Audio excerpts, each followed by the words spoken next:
नमस्कार दोस्तों, स्वागत है आपका हमारे YouTube channel study with Divya पर।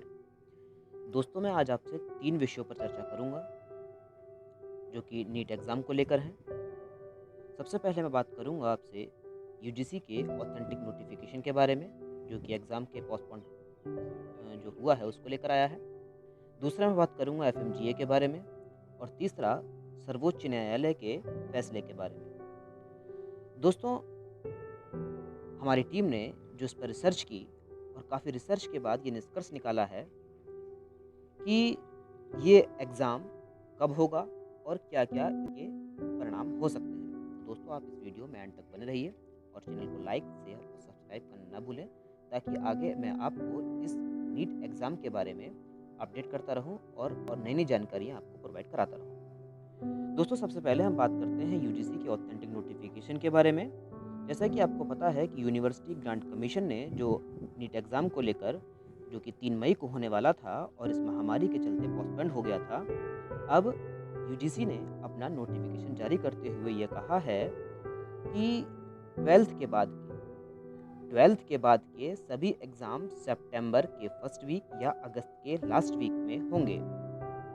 तो दोस्तों मैं उम्मीद करता हूँ कि ये एग्ज़ाम भी सितंबर के फर्स्ट वीक या मिड वीक में ही होगा, क्योंकि दोस्तों ये एक बड़ा एग्ज़ाम है और इस एग्ज़ाम को की तैयारी के लिए भी उन संस्थानों को भी काफ़ी तैयार कर रहना पड़ता है, खुद को भी तैयार करना पड़ता है, स्वयं को भी। और इसलिए ये मध्य सप्ताह या सितंबर के अंतिम सप्ताह में ही होगा। दोस्तों दूसरा एफएमजीए जो स्टूडेंट्स फॉरेन से एमबीबीएस करते हैं ये उनके लिए है, तो ये भी अगस्त के लास्ट वीक या फिर सितंबर के लास्ट वीक और फर्स्ट वीक में हो सकता है। दोस्तों तीसरा जो सबसे बड़ी और इम्पोर्टेंट बात है और आपके लिए खुशखबरी भी मैं कहूँगा उसे, वो सुप्रीम कोर्ट के फैसले को लेकर है। दोस्तों सुप्रीम कोर्ट का जो फैसला आया है वो ये है कि अल्पसंख्यक शिक्षण संस्थानों में उत्कृष्टता के आधार पर सीटों पर प्रवेश को उसने अपनी मंजूरी प्रदान कर दी है। दोस्तों अभी तक अल्पसंख्यक शिक्षण संस्थान संविधान के आर्टिकल 30 को अपना फंडामेंटल राइट बनाते हुए स्वेच्छा के आधार पर सीटों का निर्धारण करते थे और सीटों पर प्रवेश लेते थे। दोस्तों इसके लिए सुप्रीम कोर्ट ने कहा है कि आप उत्कृष्टता के आधार पर नीट के थ्रू ही सीटों को भर सकते हैं और यह आपके फंडामेंटल राइट्स का कोई वायलेंस नहीं है और ना ही यह आपके अधिकारों का उल्लंघन है। दोस्तों मैं उम्मीद करता हूं कि इसके माध्यम से आप अब अल्पसंख्यक शिक्षण संस्थानों में भी अपने दावेदारी प्रस्तुत कर सकते हैं, जिसको लेकर अभी तक मेडिकल इंस्टीट्यूशंस में काफ़ी जद्दोजहद चलती थी। अब थोड़ा उनको राहत मिल सकती है और मिलने के चांसेस पूरे हैं। तो दोस्तों इन तीनों जानकारियों के बारे में जिसकी मैंने आपसे चर्चा की, जिसको मैं उम्मीद करता हूं कि आपको काफ़ी पसंद आई होगी।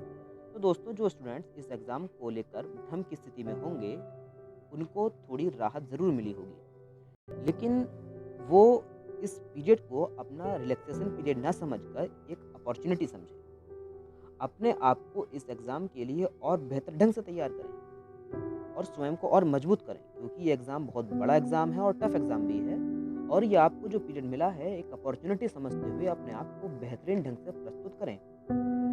ये एग्ज़ाम आगे कभी भी हो, हमें इससे कोई मतलब नहीं।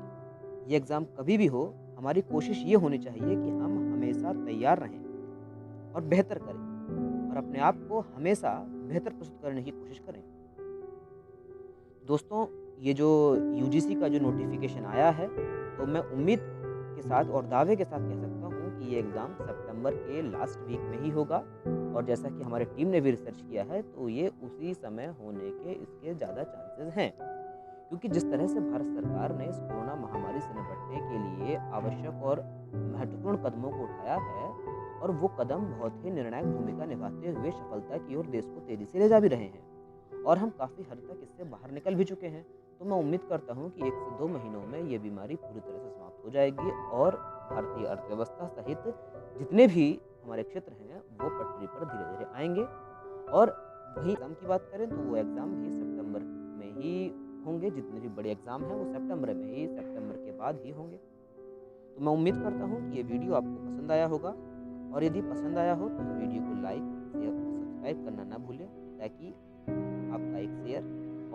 काम आ जाए और जो अन्य मेरे दोस्त, मेरे भाई, मेरे कलीग्स जो इस भ्रम की स्थिति में जी रहे हैं कि एग्ज़ाम कब होगा, वो इससे बाहर निकल सकें और उनको थोड़ी क्लैरिटी मिल सके। धन्यवाद दोस्तों, दीजिए मुझे इजाज़त। Thank you so much for discussion.